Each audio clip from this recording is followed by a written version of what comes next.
प्रशासन अपनी कार्रवाई अपने काम पर कभी भी ईमानदारी से कुछ करना ही नहीं चाहता है। ये चीजें, ये हादसे उस चीज को दर्शाते हैं और ये चीजें पता चलती हैं। और ये भारत है, हम जानते हैं, हम खूब जानते हैं कि प्रशासन में किस तरीके से अधिकारी अपने काम को करते हैं। हादसे होते हैं तब जाकर के इन लोगों की ये पोल खुलती है और पोल खुलने के बाद में क्या होता है कि जी इनको निलंबित कर दिया गया है। निलंबित करने से क्या मतलब है? अगर आपने इनको सस्पेंड कर दिया है, 6-7 महीने के बाद ये दोबारा बहाल होकर के ड्यूटी पर आ जाएंगे। ड्यूटी पर आने के बाद में इनका तुम ट्रांसफर कर दोगे, ये बुलंदशहर की जगह किसी और जिले में जाएंगे, वहां पर भी यही लापरवाही बरतेंगे और वहां पर भी इन लापरवाही की बरतने की वजह से इन लोगों की, चारू जैसी बच्चियों का क्या होगा पता नहीं। अब पूरा बुलंदशहर चारू की सलामती के लिए दुआएं कर रहा है, उस चारू की सलामती के लिए जिस चारू का यही नहीं पता है कि वो नाले में बहकर कहां चली गई। सबको पता है, बच्चे सबके घर में हैं और ऐसे अधिकारियों की वजह से इन बच्चों के साथ, युवाओं के साथ क्या हो रहा है, उनकी जान के साथ ये अधिकारी कैसे खेल रहे हैं, ये घटनाएं दिखाती हैं। उस बच्चे के परिवार पे आज क्या बीत रही होगी, उस चीज का अंदाजा हम लगा नहीं सकते। हमें भी पता है और उन वरिष्ठ अधिकारियों को भी पता है कि शायद चारू के साथ अब क्या हो चुका होगा, लेकिन फिर भी उसकी माँ आज भी दरवाजे पर टकटकी लगाए देखती रहती है कि हे भगवान, मेरी चारू सही सलामत वापस आ जाए। ज़्यादा से ज़्यादा शेयर करो और उन अधिकारियों को जेल के पीछे होना चाहिए जिनकी वजह से चारू के साथ में ये हुआ है। बुलंदशहर से एक दिल दहला देने वाली खबर सामने आई है। 4th कक्षा में पढ़ने वाली छात्रा चारू कश्यप, जो अपने स्कूल से घर लौटते वक्त तेज बारिश में नाले में बह गई। हादसे को अब 3 दिन से ज़्यादा का वक्त बीत चुका है, लेकिन बच्ची का अभी तक कोई सुराग नहीं मिला। 28 जुलाई की दोपहर करीब 12:30 बजे चारू स्कूल से घर लौट रही थी। रास्ते में बारिश हो रही थी, खुले नाले उफन रहे थे और उसी दरमियान चारू का पैर नाले में जा फिसला। तेज बहाव की वजह से चारू बह गई और घटना का सीसीटीवी फुटेज सामने आया, जिसमें वो नाले के पास जाती हुई नजर आ रही है। रेस्क्यू ऑपरेशन अभी जारी है। हादसे के बाद NDRF, SDRF, flood, PAC, fire service और स्थानीय गोताखोरों की टीमें लगातार तलाशी अभियान चला रही हैं। नाले से लेकर काली नदी तक करीब 1 किलोमीटर के दायरे में सर्च ऑपरेशन जारी है। पॉकलेन मशीनों की मदद से नदी में जमी झाड़ियां, इनको हटाया जा रहा है और चारू को ढूंढने की कोशिश की जा रही है, लेकिन अभी तक कोई कामयाबी हाथ नहीं लगी है और इस हादसे को 3 दिन से ज़्यादा का वक्त बीत चुका है। इस लापरवाही पर प्रशासन ने सख्ती दिखाते हुए नगर पालिका के 4 अधिकारियों को निलंबित कर दिया है, 2 जूनियर इंजीनियर, 2 सफाई खाद्य निरीक्षक। लेकिन सवाल ये है, क्या निलंबन काफ़ी है? इस बात पर भी हम आएंगे। इस खबर को समझ लेते हैं। चारू के घर का जो माहौल है वो अब पूरी तरीके से बदल चुका है। जिस घर में चारू के खेलने की आवाज़ें आती थी, आज वो घर सुनसान पड़ा है। चारू की माँ उसके स्कूल बैग को लेकर के घर की चौखट पर बैठी हुई है और उसकी नज़रें टकटकी लगाए देखती हैं कि कब मेरी बेटी लौट कर आएगी। चारू के पिता रिंकू कश्यप सर्चिंग टीम के साथ में लगातार घूम रहे हैं और अपनी बेटी को ढूंढने की कोशिश कर रहे हैं। रिंकू कश्यप ने मुख्यमंत्री से दोषियों पर सख्त से सख्त कार्रवाई करने की डिमांड भी की है। ये हादसा सिर्फ एक हादसा नहीं, बल्कि शहर के जर्जर ढांचे, प्रशासनिक कार्रवाई की पोल खोलता है। साथियों, आप खुद ही समझिए, चारू लगभग 12:30 बजे अपने स्कूल से निकलती है। 4th क्लास की छात्रा, लगभग 11 वर्ष उसकी उम्र है।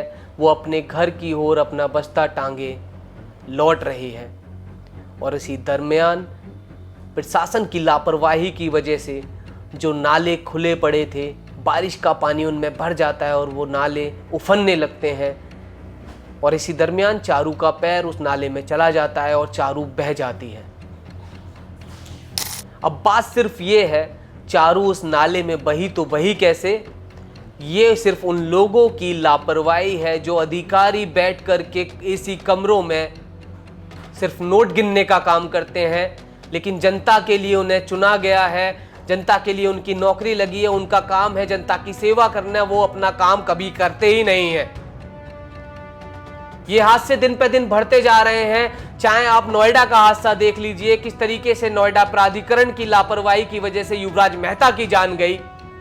उसके बाद में बुलंदशहर में एक हादसा और होता है जिसमें एक बाइक सवार ड्यूटी से अपने घर लौट रहा होता है और वो किस तरीके से नाले में गिर जाता है और नाले में गिरने के बाद में उसकी जान चली जाती है।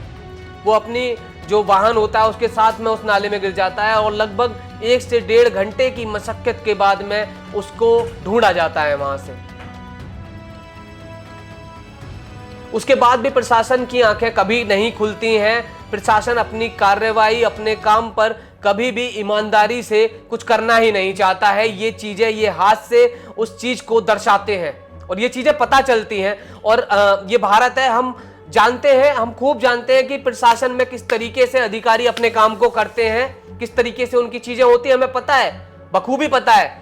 और उन हादसों की जब ये हादसे होते हैं तब जाकर के इन लोगों की ये पोल खुलती है और पोल खुलने के बाद में क्या होता है कि जी इनको निलंबित कर दिया गया है। निलंबित करने से क्या मतलब है? अगर आपने इनको सस्पेंड कर दिया है, 6-7 महीने के बाद ये दोबारा बहाल होकर के ड्यूटी पर आ जाएंगे। ड्यूटी पर आने के बाद में इनका तुम ट्रांसफर कर दोगे, ये बुलंदशहर की जगह किसी और जिले में जाएंगे, वहां पर भी यही लापरवाही बरतेंगे और वहां पर भी इन लापरवाही की बरतने की वजह से इन लोगों की, चारू जैसी बच्चियों का क्या होगा पता नहीं चलेगा। क्योंकि चारू 4 दिन से गायब है। मैं बता रहा हूं, चारू के परिवार की, चारू के मोहल्ले वालों की आंखों का पानी रुकने का नाम नहीं ले रहा है और उनकी उम्मीदें मुझे पता है कितनी टूट गई होंगी, जितनी उम्मीदें उनकी टूट गई होंगी हम सब जानते हैं, लेकिन अभी तक जो पुष्टि नहीं हुई उसके बारे में हम कुछ कह नहीं सकते हैं। चारू की मां आज भी दरवाजे पर बैठी आंखें लगाए, टकटकी लगाए देखती रहती है कि कब मेरी बेटी वापस लौट कर आएगी सही सलामत। लेकिन शायद ये होना बहुत मुश्किल है,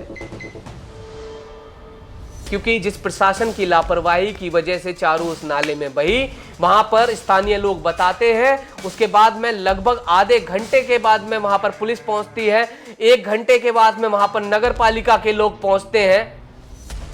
किस तरीके से चारू को वहां पर बचाने की उन्होंने कोशिश की है, दिखती है वहां पर। और एनडीआरएफ की टीम आपको पता ही है कितना लेट पहुंचती है, वो भी लेट ही पहुंची थी।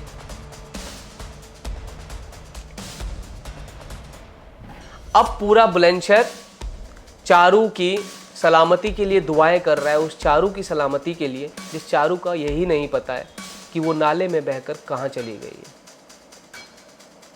बुलंदशहर के अंदर, मस्जिदों के अंदर भी मौलाना, मुसलमान भी चारू के लिए दुआएं पढ़ रहे हैं इस टाइम पर, क्योंकि सबको पता है बच्चे सबके घर में हैं और ऐसे अधिकारियों की वजह से इन बच्चों के साथ, युवाओं के साथ क्या हो रहा है, उनकी जान के साथ ये अधिकारी कैसे खेल रहे हैं, ये घटनाएं दिखाती हैं।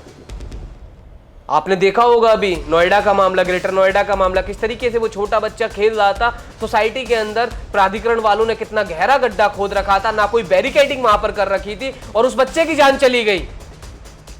लेकिन प्रशासन की आंखें फिर भी नहीं खुल रही हैं, क्योंकि प्रशासन के अधिकारियों को भी पता है कि अगर कोई घटना हो जाएगी तो उसके बाद में ज्यादा से ज्यादा क्या करेंगे, हमें सस्पेंड कर देंगे। सस्पेंड करने के बाद 6 महीने के बाद फिर हम नौकरी पे आ जाएंगे, फिर बहाल हो जाएंगे, फिर लोगों की जान लेने का काम ये शुरू कर देंगे।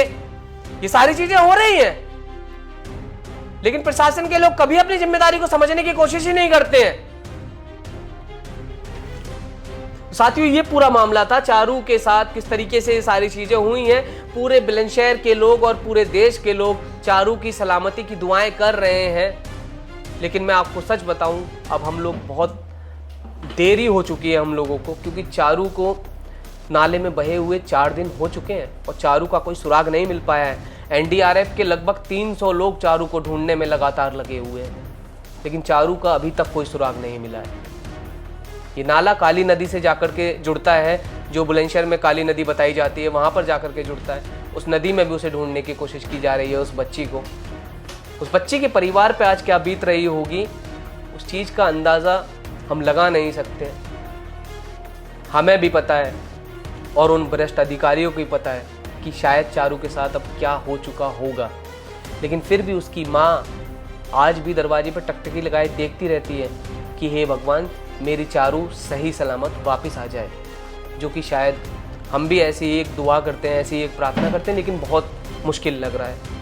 ये पूरा मामला था। इस मामले पे मेरे को लगा कि मुझे बात करना बहुत ज़रूरी है, तो मैं आप लोगों के सामने आया, मैंने ये बात रखी।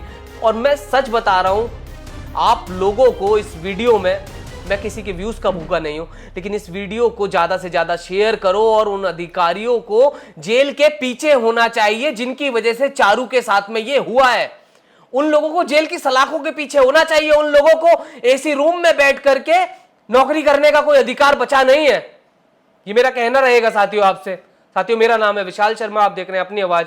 नमस्कार।